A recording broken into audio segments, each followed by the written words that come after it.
This is the ACEMAGIC G3A. It's a powerful workstation from ACEMAGIC. It's very small.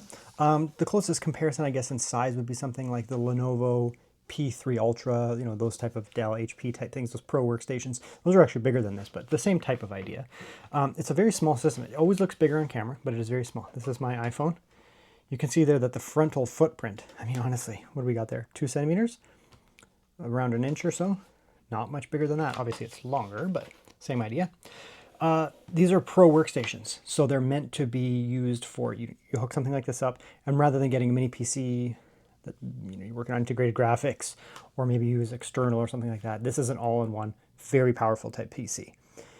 So, I mean, obviously you'd expect powerful specs. So this one here actually comes with a desktop level CPU, an i9 too, 13900F. You'll be surprised how well it performs in this, despite the fact that it's a pretty small system. And it comes with dedicated graphics. NVIDIA dedicated graphics. And in this case, the ADA 2000, 16 gigabyte GPU. That's amazing.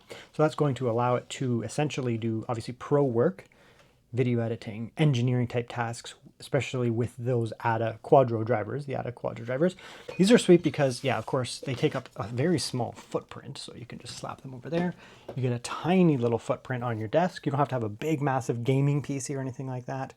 It's going to be quieter than a big, massive PC. It's going to be very powerful, and it actually is portable. Like, this is something you can legitimately throw in a bag, like a backpack. Not even a carry-on, just throw it in your backpack. I mean, you can also just hold it. Put it in like a shopping bag and take it with you if you're traveling. That's how small this thing is. Okay, so here is a look at the website. We can see the product here. Again, I have actually a lot of experience with ACEMAGIC. I've reviewed a lot of their stuff, and generally speaking, I'm finding an upward trend to this company where they're obviously reinvesting in their own company and making better and better stuff. So here's the ACEMAGIC G3A, 13900F, desktop CPU, ADA 2000, desktop GPU.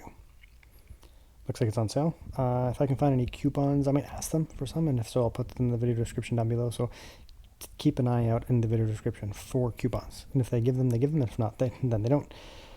Comes with one version, 32 gigabytes of RAM, upgradable, 1 terabyte storage, upgradable, RTX 2000 ADA, technically upgradable, i9 13900F, also upgradable, 70 watt GPU, which makes sense, it's board power, pretty standard for these low profile. Port selection is quite good on here. We'll see when we look at it, but you get a couple of USB-A on the front, USB-C, audio. On the back here we get some display. You're not going to use these if you have the F chip, but you can swap it out to iGPU later, so it's good to have those. We have whatever GPU you have in there. In this case, it's a quad out. If you change it, it'll be something else. 2 slower USB-A, 2 fast USB-A, dual Ethernet at gigabit and 2.5 gigabit, so very good. And then 2 COM ports, serial ports, which are very rare these days. And that's sweet because if you are hooking it up to something like our Arduino, just these type of special devices, you can do actual work directly on that because it's a specific communication protocol. That's very rare these days, so that's pretty cool to see. These are, of course, very easy to open. Press that. Slide the whole thing out. That's sick, obviously. This side, this actually comes off, and there is a little secret under there. So that comes off there. Heatsink. You actually get a Huawei NVMe, so name brand, and there's 2 slots there. Very good. So easily expand. Just leave your operating system in there. There's no point in messing with that. And then easy to expand with another one. Close that up. Okay. And on this side, so we have a little fan here, the GPU.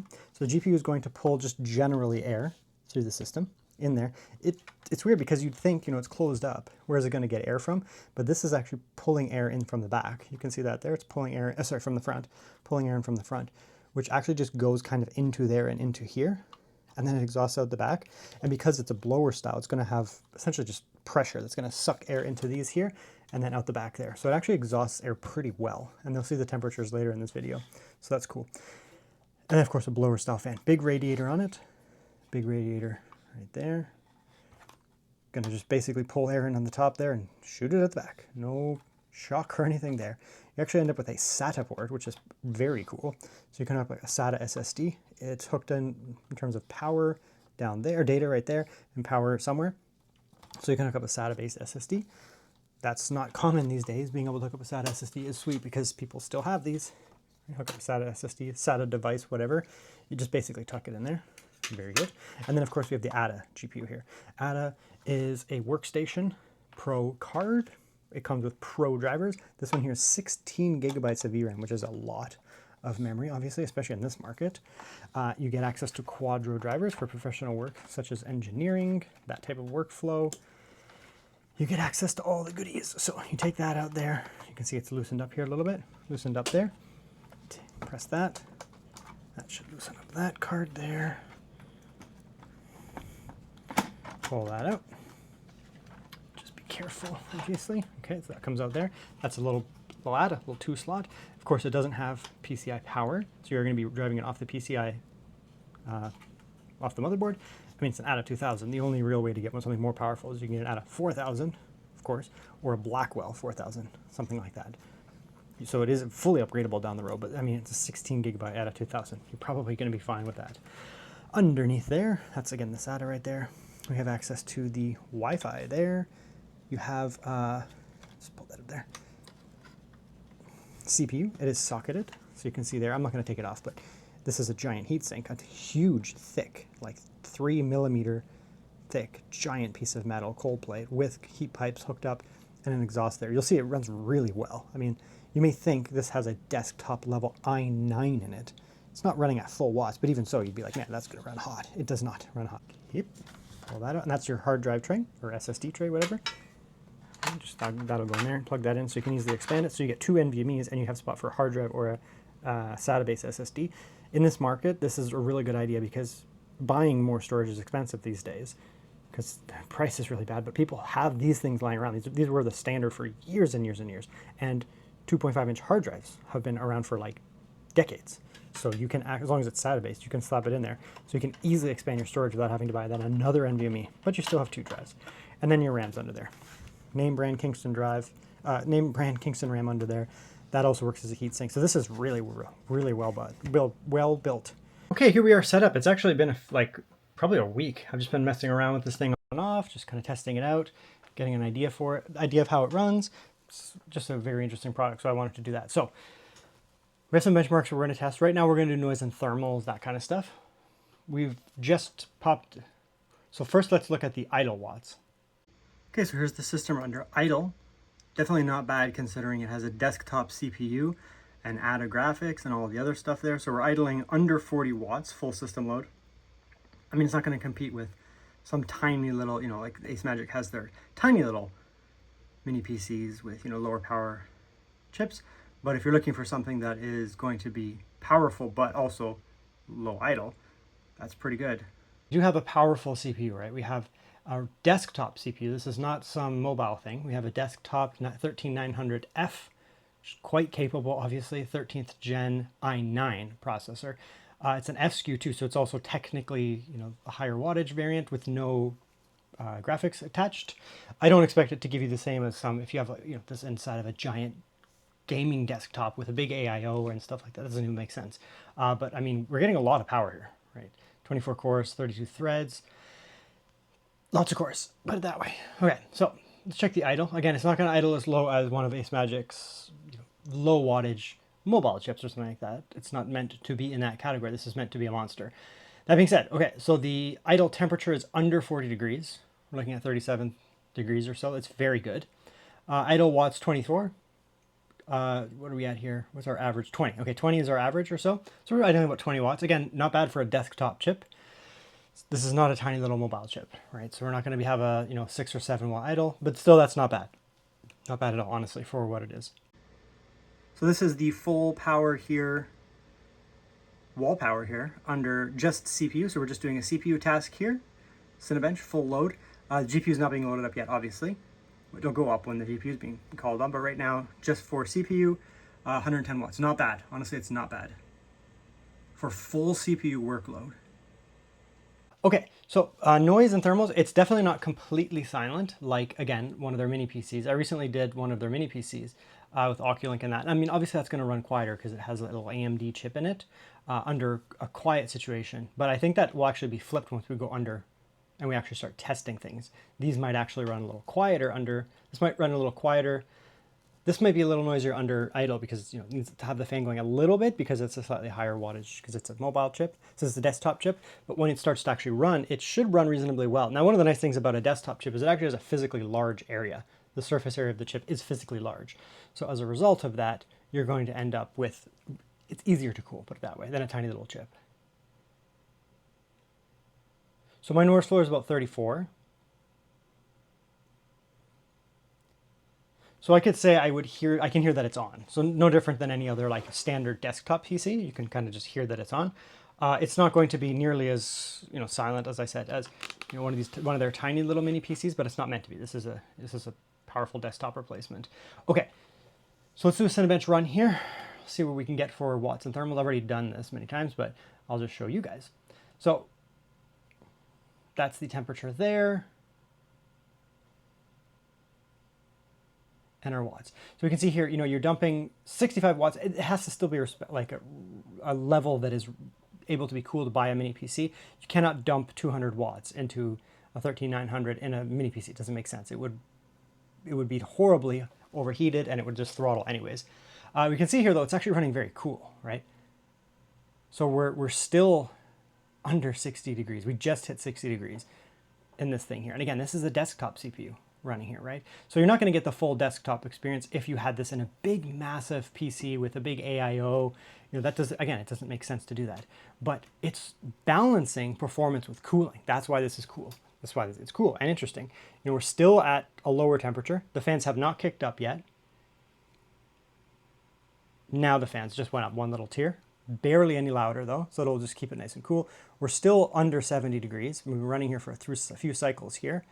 And again, it's just sustaining that 65 watts, it's just sustaining it, right? This chip, I mean, technically a 13900 can hit higher watts in a big desktop, and they could theoretically give it more power, but then it would just be super hot, right? So it makes sense why they're doing that. So now that the fan has kicked up, it's in its actual like active cooling mode, and the temperature should remain a little bit more static here now.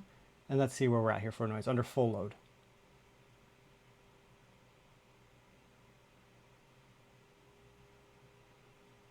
So it's still not really cresting over 40 dB. That's very good.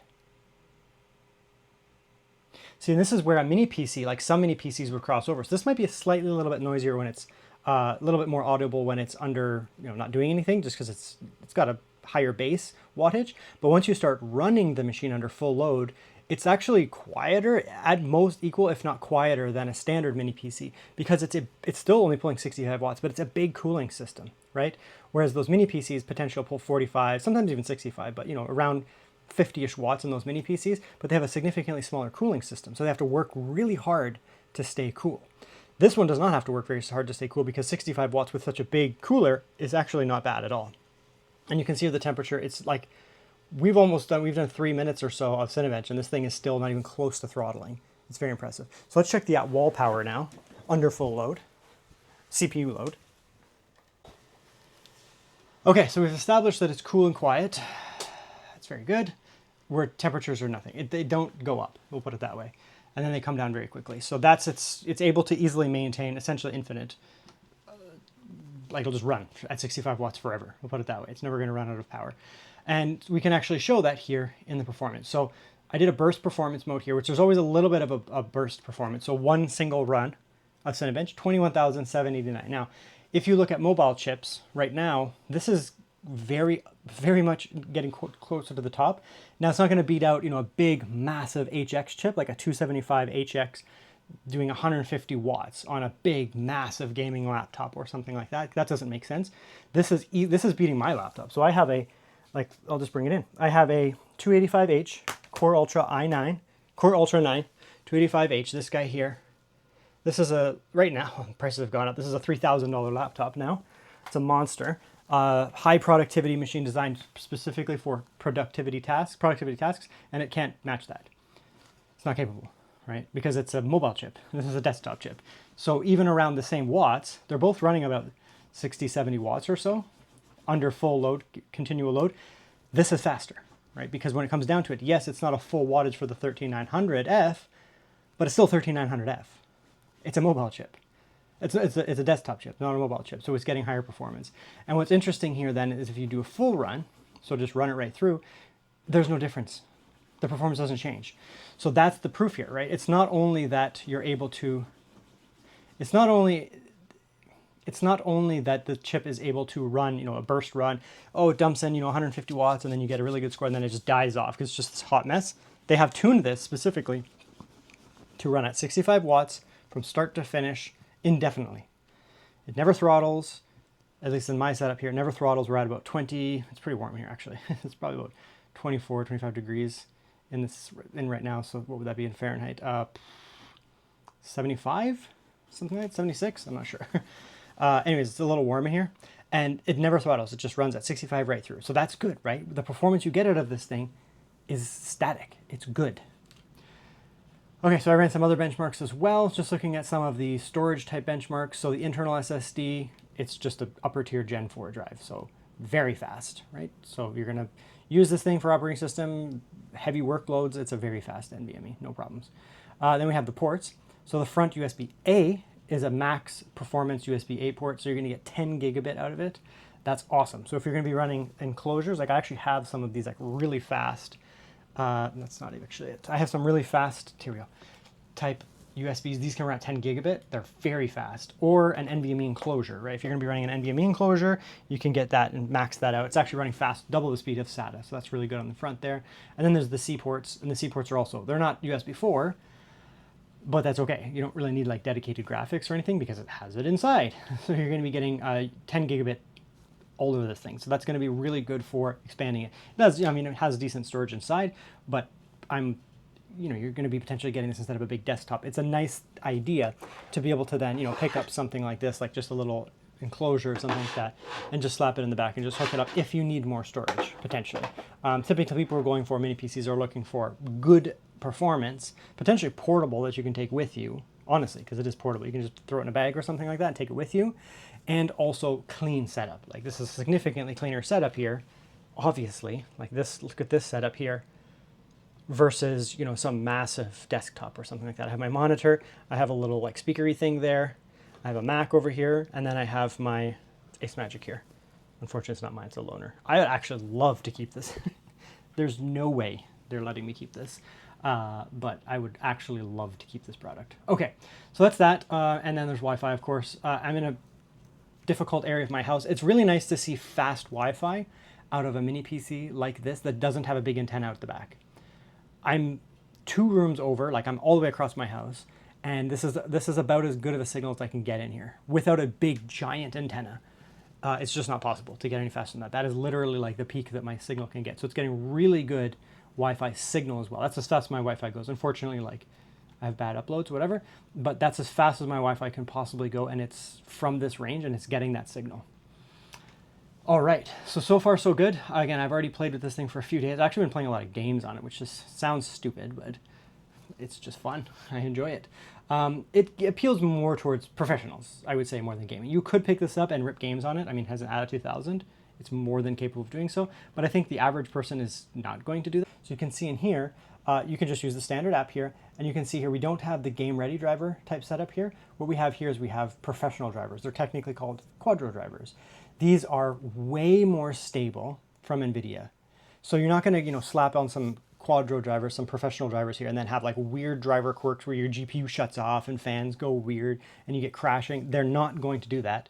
At least it's incredibly rare because these are very, very well tested. Of course, there's stuff like leading edge if you want to, play with stuff and do beta testing, that kind of stuff. But typically, you just use the NVIDIA recommended driver. And I'm going to be quite honest, the stability you get out of a pro workstation is infinitely better than you would get on a gaming rig. So if you're doing professional work on something like this, whether that be, just content creation stuff like I do, or GIS type stuff, or you're doing some like more serious work that is a little bit more sensitive, engineering, that kind of stuff, getting access to these Quadro level professional drivers is actually very important. It's why people buy these cards, right? They don't buy NVIDIA RTX cards like GeForce RTX, and then they go out there and they buy the, the GeForce I don't know, 4070. Some of them do because they can potentially be a little cheaper. But if you're actually serious about your work, you typically would buy ADA. This is what you buy into. I'm looking at picking myself up a Blackwell laptop as well, just because I know the driver's going to be stable. I don't have to worry about weird behaviors and things. So we have that very powerful CPU here. I mean, it's a Core i9 desktop CPU, so obviously it's going to be very fast for things like video editing. In Cinebench, we saw those synthetics pulling really, really, really ahead of, you know, a significantly more expensive laptop. And this is fully processed. The audio is completely processed. I don't even know how long that took. Maybe 2 seconds, maybe 3 at most. This is fully processed. Like the track is processed. We are completely, that's really loud, 100% processed. The audio takes like a second or two to process a video. Now that video there was 26 minutes and it's a 4K 60 video. Fully processed. So we'll put some 4K 60 video playing in the background here. Just go a little further in so you have to see my face. Right there. And while that is running, you know, we can come in here and we can do some work here. So what I'm actually going to do, just to show you how capable the CPU is here. Okay. So we can see there it's like not really doing anything. 10% of the CPU at most. This is actually processing shadow files. You can't see it, but it is actually processing shadow files in the background. And, you know, I can come in here and I can, I don't know, just do some work here, trim this out here. You can just watch the CPU there while I'm doing work. This is like, this may not seem like I'm doing a lot, but video editing is quite demanding. If you know, then you know. It's extremely demanding. If you have a really weak CPU, doing work like this can be really quite tedious, to be honest. Crossfade. And you can see here, I mean, the CPU is barely trying, right? The video is actually taking probably more resources than anything, right? So it's just very capable. It's a very capable system. Bring that in again, it's immediately processed. Right, it's running well. We're not even peaking over 12%. We have loads of power left. Loads and loads and loads of power left here. I'm actually going to leave those transitions in there because they actually make it a little bit more demanding. I don't want to make this 10 minutes. Approximately 10 minutes. Where are we at here? There you go, 10 minutes. Right, so you can see there, I mean, it's going to feel incredibly snappy. You have loads of power. I'm running a 4K 60 video in the background. I'm doing video editing at the same time, and it's not such an efficient program, to be honest, and it's just super snappy. You know, it's not uncommon to find yourself a mini PC with a capable CPU, maybe not a desktop CPU, but you know, capable CPU. It's very possible, but it is not so common to find such a small thing. Like this is below small form factor. This is not a small form factor PC. This is a mini PC. It's tiny. It's the size of my hand. That has not only a powerful CPU, but also a desktop professional workstation class GPU. Right, so you can come in here, and because we have such a powerful pairing, we're going to be able to do the video editing on the CPU. Obviously, it's going to be nice and fast. Exporting the way that I do it, this program is actually very GPU intensive, obviously, but this program actually also will use the CPU a lot as well. So you need to have a good pairing. If you had some crappy little CPU, and then you were pairing it up with a powerful GPU, it probably wouldn't work that well. We don't have that issue here. We have access to the NVIDIA NVEC encoders, which are obviously very fast, very good. They're very good for video encoding. So this will just, honestly, this will just tear through. We're going to have a very powerful CPU feeding the GPU, and we're going to be able to rip this through here. These added GPU drivers, the Quadro drivers, are specifically designed for professional tasks, such as engineering and also creation. So it's going to rip through really, really, really quick. Okay, so now while that runs, I'm just going to leave you guys here. I'm going to pop over, I'm going to check wall power under like this kind of workflow. We're hitting the CPU and the GPU really hard at the same time. So we can see here with a 100% GPU workload, CPU is still working, but it's not working as hard. We're actually only pulling under 100 watts. It's very good. I mean, because it's a PCI slot powered GPU, it doesn't need to pull mega power. So we're getting all of that processing performance under 100 watts. It'll go up in gaming because we'll be hitting a lot at the same time, but we can see here, you know, under like a professional type workflow, it's pretty efficient. Okay, and so we'll just let it finish up here. Again, this is probably not the most efficient software. There are people who run more efficient video editing softwares than I do. Okay, so the video it'll just wrap itself up here. I mean, we're looking at pretty good processing time. We'll be looking at probably about 6 minutes when it's finished here. So a 10-minute 4K 60 video, 3 tracks with transitions here. And I mean, you're going to be exporting the video in about 7 minutes, something like that. For context, the average YouTube video these days, because everyone's chasing the algorithm, is between 8 minutes and 13 minutes. That's the range that you see now. The vast majority of videos are within that. Even 15 minutes just pushing it these days. And I have, you know, transitional effects and all that kind of stuff in here as well. So what's going to happen here is when you're actually exporting this video, like your videos on YouTube, you're probably looking at around, you know, between 4 minutes, depending on which one you're looking at, 4 or 5 minutes, and maybe on the low end, and maybe 7 or 8 minutes on the high end, to completely tear up high quality videos on YouTube, right? Like that's not even enough time to go get a coffee. I do hour-long videos sometimes, depending on what I'm doing, like laptop type reviews, hour-long kind of stuff. And if I don't have dedicated graphics, like a powerful D GPU, honestly, to be honest, if I have just like integrated graphics, it's basically 1-to-1, sometimes more depending on what kind of effects we're looking at. So you're looking at, you know, if it's an hour-long video, it's looking at an hour, maybe an hour and 15 minutes to render that video, which sounds crazy, but it's true. This here would do it probably in about 20 to 30 minutes, something like that. And that's an hour-long video. Like that's movie length video, and that's on the high end. The average person, they're gonna rip these things out in like 3 or 4 minutes. And again, this is just video editing, right? The ADA graphics, you say, are very good for video editing, but this is not their forte. They're actually meant for more professional workflow type stuff. Okay, so we're gonna do some gaming. Yeah, it's not specifically designed for gaming, but obviously you can game. It has a 13900F, and then it has ADA 2000 in it, which I've already done extensive testing of the ADA 2000. There are games that you could potentially get yourself into a VRAM type situation, right? Where you actually intentionally set up a VRAM heavy type scenario, you know, lots of shaders and that kind of stuff, texture packs and that kind of stuff.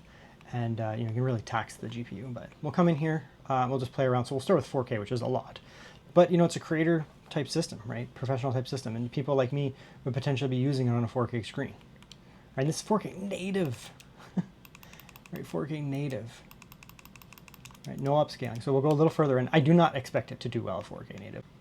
Massively better than I thought. This is 4K native, and we're actually getting a 30 FPS. This thing, like you play this on the Switch, I mean, obviously the Switch is not the same type of thing, but you're getting 30 with like way lower settings. There's no upscaling. That's 4K native. Right, so the vast majority of games you play are going to be easier to run than Pragmata, significantly easier to run. I'm just kind of looking for like 60. Like I could go higher, obviously, but I don't want to. Yeah, that's 1440p with just balance scaling. Well, what is quality scaling, I guess, then? Let's turn it down even more. It's doing way better than I thought. Yeah, I mean, that's really actually quite superb. 1440p with just quality DLSS. Like just quality, just the smallest amount. You could easily throw on FrameGen at this point now too. That's 76 FPS, 1440p Pragmata, with just the lightest amount of scaling, literally. I have to do native, because this is science for me now. I suspect it will drop a lot on native, but no, I'm wrong. 1440p native, 60 FPS, crazy. That's way better than I thought. All right, let's play for a moment. I was actually thinking like maybe I should do a lighter game. No, definitely not. 4K is just tough, right? Like it's 4K. A lot of the issue with 4K is it's just the memory bandwidth. Like, you know, this is not a big, massive 5070 Ti or something like that. Like, oop, I didn't bring any auxiliary weapons at all. It's not a 5070 Ti, so you're not expecting to get, you know, the most performance stuff in the world here at 4K, because it's just too demanding. But 1440p is such a jump. Look at that. That's 55 FPS native. You can rip some serious games on this thing then, if that's the case here. Like, I'm pretty impressed, actually, as you can hear. Where's this guy going? As one would hear, I'm very impressed.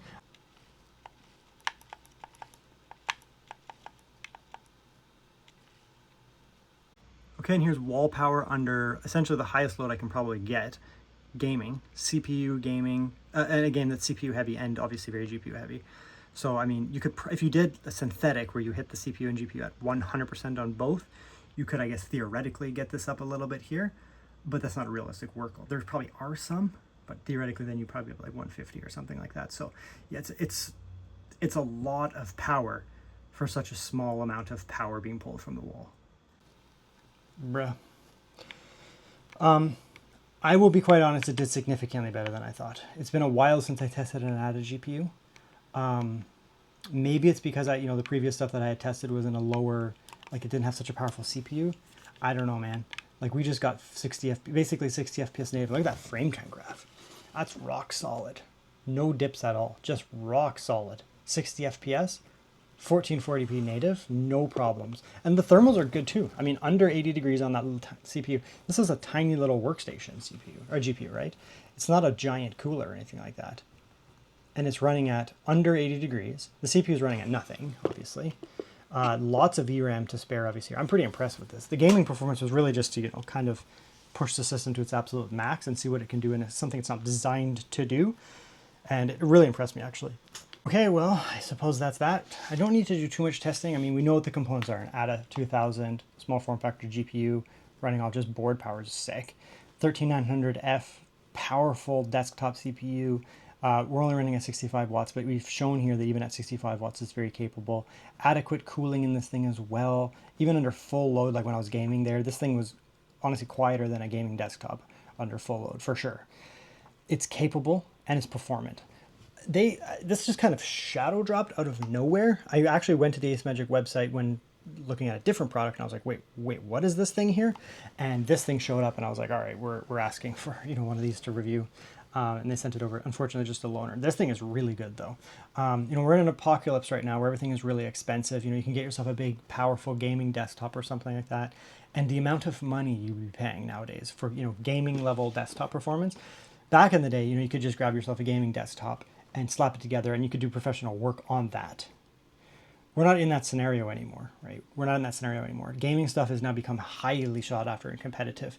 This thing here, you're able to keep costs down a lot. Laptop memory is more abundant and still is now currently cheaper than desktop memory. So using laptop memory, that's awesome. You're getting a 13th gen i9 processor. You're getting an ATA 2000, which has 16 gigabytes of VRAM for professional type work. If you're running AI models, all that kind of stuff, it's fully capable, right? 16 gigabytes NVIDIA ADA Lovelace generation GPU, more than enough for AI models. I think it's very compelling, actually. They did a very good job with this. I've had no issues. I've had it for over a week now. It might be close to 2 weeks, but it's been at least a week, I would say, for sure, because I started filming this last weekend. And it's been rock solid stability, just playing with it. Never had a single crash. I've had no issues with stability, no issues with noise, no issues with anything.